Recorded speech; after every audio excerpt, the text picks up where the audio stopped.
زادهم إلا إيمانا وتسليما. السلاح السلاح السلاح.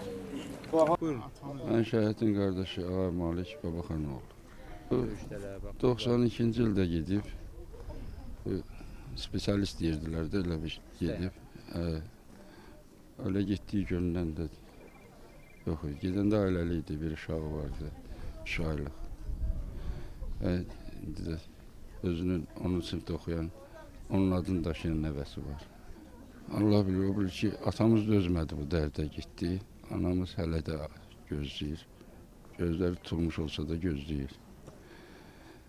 İndi daim Allah şükür, sağ olsun dövlətimiz tapıldı, gətirildi, gözümüz yoldan çəkildi.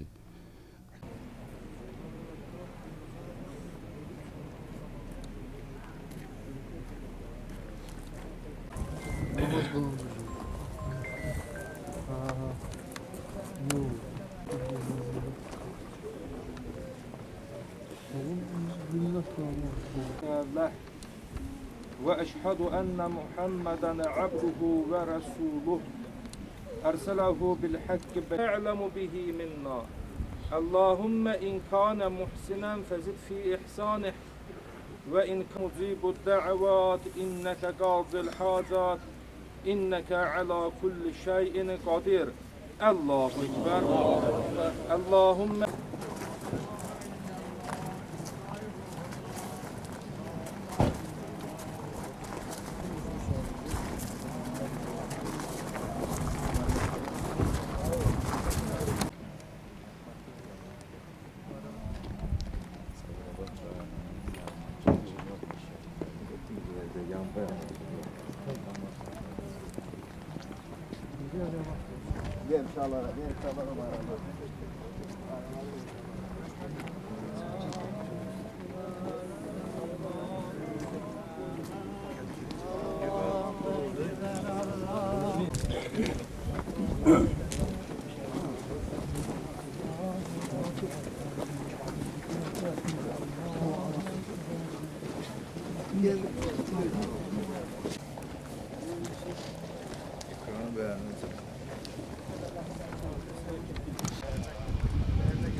bir nefer qabağdan. Bir nefer kesin qabağdan elə nə ağırlığı var?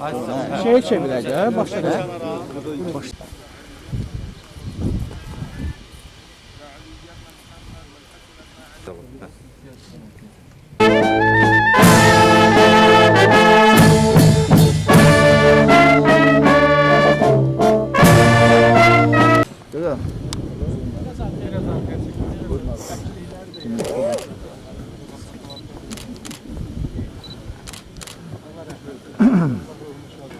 Cəm şəhidlərimizə rəhmət eləsin. Cəm şəhidlərin ruhunda Allahın məqamında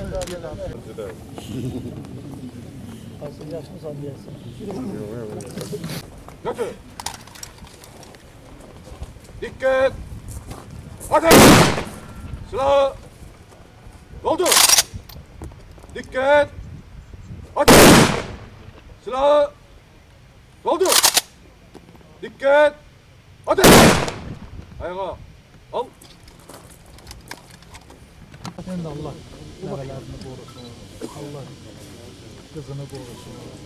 Allah hanımını qorusun. Allah anazı əski eləməsin. Bundan belə anazı da yaxanır. Uzaq olsun. Yoldaşı da yaxında rahat yapacaq. Evdə qalanlara da Allah səbir versin, can sağlığı versin. Və cəmi şəhidlərimiz Allah. Mən hər yerdə mənim üçün bugün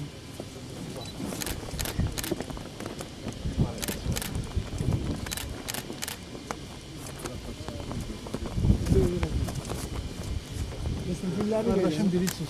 Gülleri verin.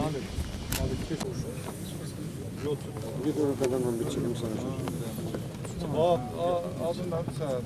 Papaqlıq. Adem Zeynalov Asır sağ olun. Allah ordumuzu korusun, devletimizi korusun, bayrağımız her şey olsun. Ali Başkanı'nda korusun. Allah sakıdan ordumuza, Ali Başkanımıza, Allah tüm şehitlerine nişan etsin ki. Rahmet olsun.